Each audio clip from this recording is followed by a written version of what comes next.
Second में फैसला जो है ठहर नहीं सकेगा जुडिशल स्क्रूटनी में। ये पाकिस्तान की तारीख में आज तक ऐसा ट्रायल ना सुना था, ना देखा था, ना हुआ है कभी। 2 दफा हाई कोर्ट ने जेल ट्रायल को कलअदम करार दे के अबुल हसनात साहब जो डेजिग्नेटेड जज हैं ऑफिशियल सीक्रेट एक्ट के तहत, उनके फैसलों को कलअदम करार दिया। ये लंदन प्लान का हिस्सा है कि इमरान खान को सजा करनी है।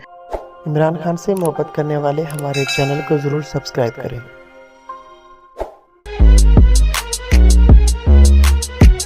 बिस्मिल्लाहिर्रहमानिर्रहीम। अस्सलाम वालेकुम नाज़रीन। पाकिस्तान तहरीक इंसाफ के नायब कप्तान शाह महमूद कुरैशी ने आखिरकार जुबान खोल दी।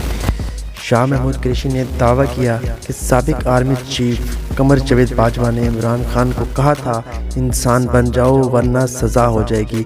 अडयाला जेल में साइफर केस की समाअत के दौरान सहाफ़ियों से गुफ्तगू करते हुए शाह महमूद कुरैशी ने कहा कि साइफर मामला जब ज़ेरे बहस आया तो इमरान खान ने अपनी वज़ारत उज़्मा के दौरान जनरल बाजवा से मुज़ाकरात करने के लिए 3 रुकनी कमेटी बनाई, जिसमें परवेज़ खटक, असद उमर और मैं शामिल था।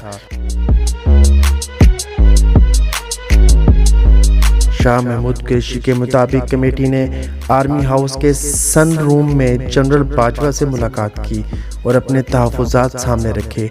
मुलाकात के इख्तिताम पर जनरल बाजवा ने इमरान खान को रोका और कहा अपना किबला और सिमत दुरुस्त करो वरना साइफर केस में 12 साल के लिए जेल जाना पड़ जाएगा। मतलब ये था कि चुपचाप वज़ारत उज़्मा छोड़ दो और किसी का नाम भी ना लो कि किसने उतारा और क्यों उतारा और कैसे उतारा।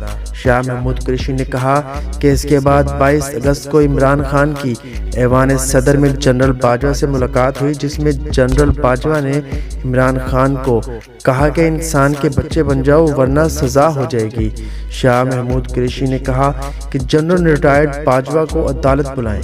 मैं कुरान पाक पर हलफ देने को तैयार हूँ कि बाजवा ने यह सब कुछ कहा था और इमरान खान को एक साजिश के तहत वज़ारत उज़्मा से हटाया गया।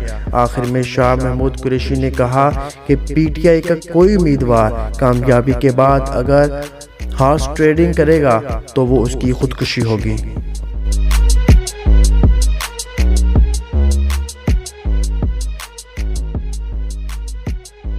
इमरान खान को सज़ा देने से कुछ देर पहले जेल के अंदर इमरान खान के पास बड़े ओहदेदार मौजूद थे, जिन्होंने सज़ा सुनाने से पहले इमरान खान को पेशकश की कि हम तुम्हें बाहर भेज देते हैं, चुपचाप अपनी ज़िंदगी गुजार लो।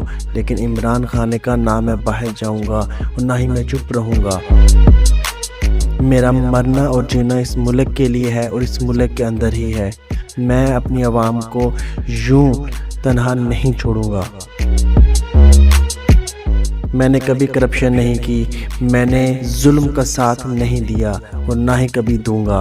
मैं अपनी आवाम की खातिर आखिरी सांस तक खिदमत करता रहूंगा और उनके साथ रहूंगा।